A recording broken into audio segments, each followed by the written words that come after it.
Active recovery is the next section.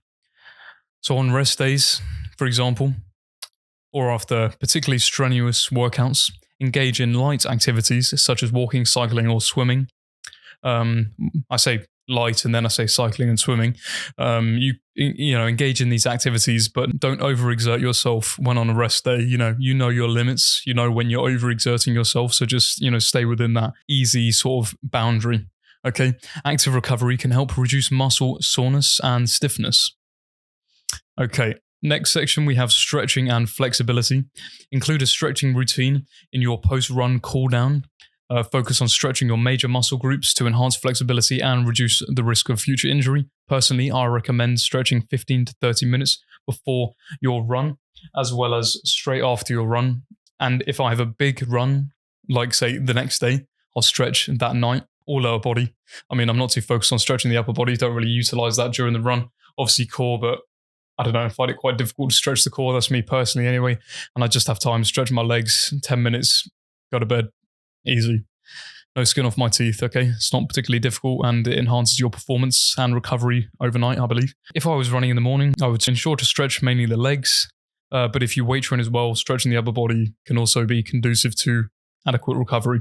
Focus on stretching your quadriceps, hamstrings, calves, hip flexors, tibius anterior, which is the shin muscle, and glutes as well. When you do stretch your legs the night before a run or just before your run in the morning, those are the main muscle groups in the legs that I believe are particularly important to stretch and focus on. What you can also do to help your recovery is foam rolling and a massage. So use a foam roller to perform self-myofascial release.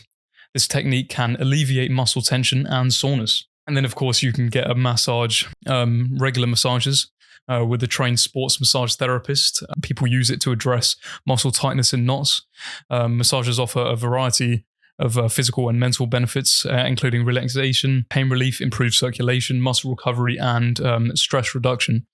They can enhance sleep, reduce inflammation, increase range of motion, and provide emotional support.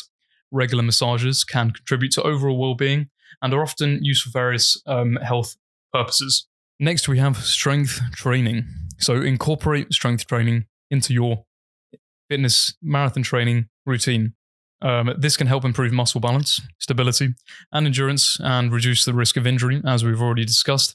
So cross-training, and I don't mean just like cross-training like the clean and jerks and your classic cross-training activities. I mean just kind of experimenting with different forms of physical activity in different sports, for example, swimming and cycling.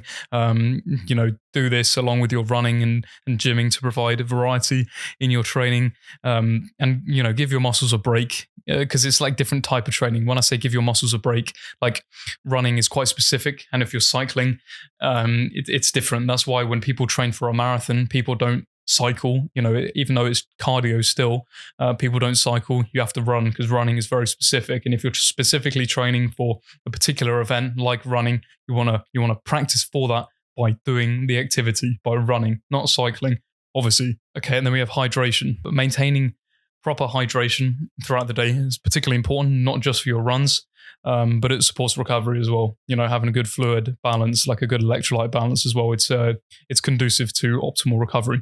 Relaxation techniques such as meditation or deep breathing exercises to manage stress and enhance mental recovery.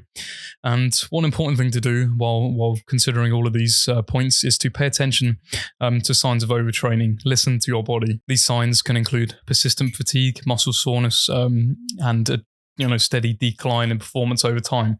Adjust your training plan accordingly. Okay, only you know what your body knows, I suppose. Injury prevention, so addressing any nagging injuries or discomfort promptly, sooner rather than later is always important. Ignoring them can lead to more severe issues, obviously. So, it's important to remember that recovery is a personalized process. What works for one runner may not work for the other. Okay. It's essential to experiment and determine which recovery strategies are most effective for you.